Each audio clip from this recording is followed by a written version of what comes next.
I had a conversation today with somebody about racism in America, the protests that are going on, and that whole topic. It was good. It was a good discussion.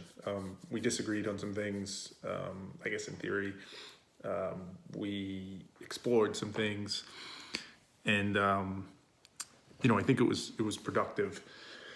So I wanted to try out just kind of debriefing on that here and talk about kind of how the conversation went, some of the interesting takeaways, some things hopefully through this reflection that I'll recognize that happened in the conversation or the way that I was thinking or how I perceived his thinking, that'll help me in the future. So the conversation kind of started, and I should say it was through text. So it's been over the course of a couple days. So that's an interesting dynamic to it. But I actually think that's a good thing because I think context matters in how these conversations happen. And it's somebody that I know for a long time, 10 plus years, that I have a relatively good relationship with. And we've had conversations like this before. So you kind of cut out that, unease of, what's this person's actual story? I don't actually know. Are they good in their heart?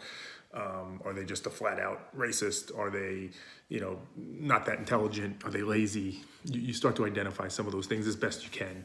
So you kind of know to an extent that you can speak openly and you can kind of speak freely. You don't have to worry about them assuming the worst in you.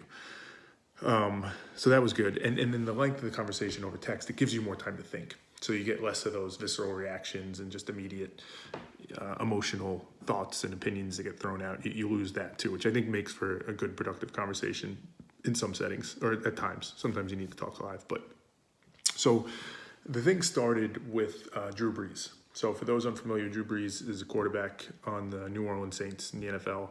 And a few days ago, in the midst of all the protests and everything going on, he was on a radio show, and I think he was asked a question about it, but his statement was, and I'm paraphrasing, that he would never, approve of anybody kneeling during the national anthem because he had two grandfathers who fought in World War II, I believe, and they sacrificed for the flag, and he just respects the flag too much to kneel. So that kind of sparked the conversation, and this particular person's view was there wasn't really anything wrong with those comments. And the story as it played out was, he got a lot of, Drew Brees got a lot of pushback. A lot of athletes spoke out against him and took issue with what he said.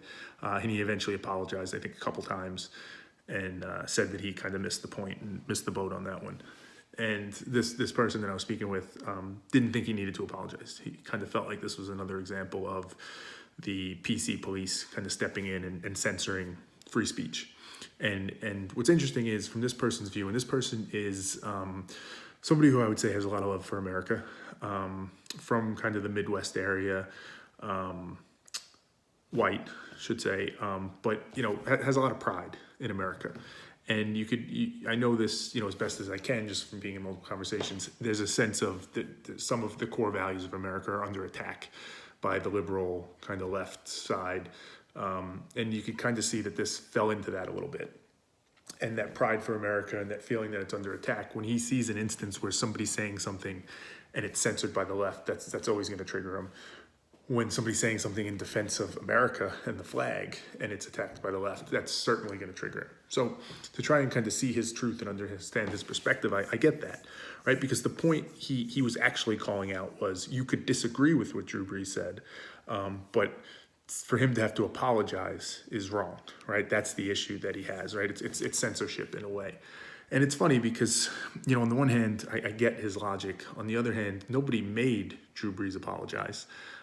He chose to do so. Now, why he did that perhaps was somewhat of a business decision, if you want to be cynical. And maybe that's this person's view that, sure, nobody was going to arrest him or put him in jail or anything like that, but he was going to be shunned. Maybe lose sponsorships, lose all sorts of money. So in a less direct way, he was censored. But ultimately, there was a choice there that he could make, and you could argue that others and he felt like he did something wrong, he should correct it, and that's the way it is. And that kind of free market play out of how your views play out in the country, that's kind of the purest version of America. You say something, other people don't like it, they have the right to say, okay, I'm not going to do business with you anymore because I don't believe in your values. There's a freedom to that too. But again, I get his point on the surface level. He feels like there's this pressure there that's taking away from what America really is. So, we went back and forth on that a little bit, and the point that context matters. So, certainly I don't think anybody would say there's a problem with defending the flag in America. Most reasonable people wouldn't take issue with that, I think. But the time in which you brought it up, like there had to be a better way to say it. There had to be an opportunity to say, listen, I'd rather not speak on that topic right now. There's so much sensitivity and there's so much going on in the country. I think we should just focus on, George Floyd and trying to bring some justice and, trying to heal some wounds that we have as a country and fix some problems that we have. He could have deflected that, right? Arguably. Now, again, why he didn't, maybe he's not that quick on his feet. Maybe he really feels what he felt. Lots of different scenarios there, but we went through that piece of the conversation. And then the person hit a point where they said, listen, the problem with the kneeling and the flag issue, right? The reason why he sees it as a problem is that it forces a decision for an American. It forces you to choose between America, right? The flag and what it represents, America, and the cause for racial injustice. And when you force that decision, that's not what you should be doing. You should unite it, right? You should say, I don't want to divide people unnecessarily. I want to bring them together. So let me protest in such a way that's going to bring us together and unite against the cause. And I think that is good in theory and perhaps right. But the point I made to him was, as I've said in other videos, you have to entertain the possibility that that's wrong, though.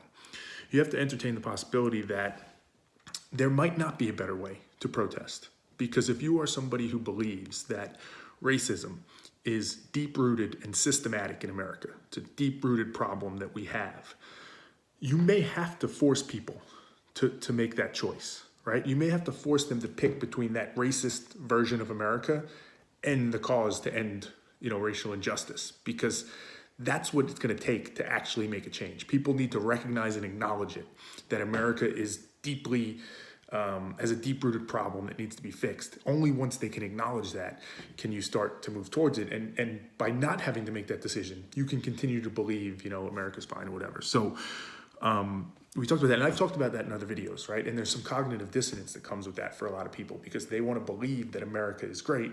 They also want to believe that they're a good person, and if they see racial injustice, they would step in and fix it.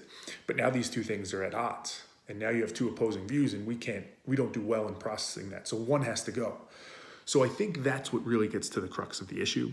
So what I said to the person was, I think that, this whole thing is based on the assumption that you believe America has a deep-rooted systematic racism issue.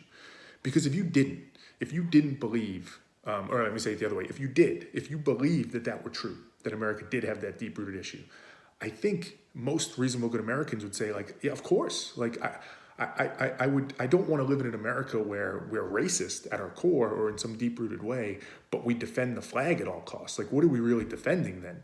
What's really the decision we're making, right? Is it even America anymore at that point if we're based on this premise of we're okay with racial injustice and deep-rooted racism?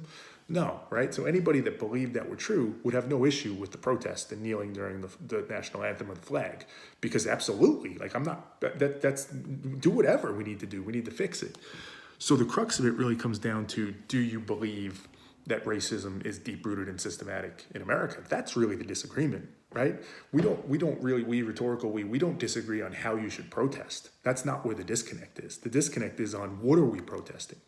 Because if we're protesting what some people think, typically on the right, that, hey, there's some bad cops and there is some racism in America and we should fix that and there should be justice, then the threshold of how you protest is here, right? And you don't kneel during the national anthem. You don't insult America.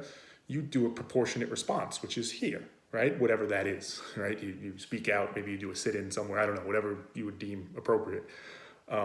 It's only when you believe that the racism is so severe that then the form of protest can be up here or higher, and you can kneel during the national anthem.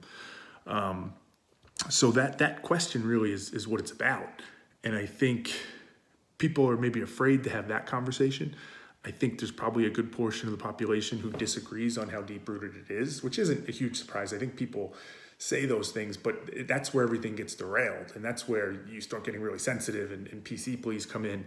And I think for some people, they have to go through that process. You have to force that choice, as uncomfortable as it is, to actually to get to the answer, right? You want to get to objective truth at the end of it. So you can't be afraid of that answer. You have to have the conversation. You have to think through it. So again, interesting conversation that we had around that, and where it goes. And I think his belief is, yeah, I mean, if I look at the data, if I look at the facts, I don't think racism is as pervasive. So, I think there's that. And there's still this belief that there's a better way to protest. So, the thing I'm somewhat proud of myself about is that I do entertain the possibility that might be true. There might be a better way to protest. There might be a way to do it, even if you think racism is a deep-rooted problem. Maybe there is a more effective way that hasn't been found yet. It's possible. But it's important that the other side also entertain the possibility that that is the right way to do it, as uncomfortable as it might be. That is the right way. And I think it's only through these conversations that you start to explore those parts of your mind that you take for granted or just assume you're right about, or whatever it might be. You just don't want to go down that path because it's too slippery of a slope. You need conversations like this to force that.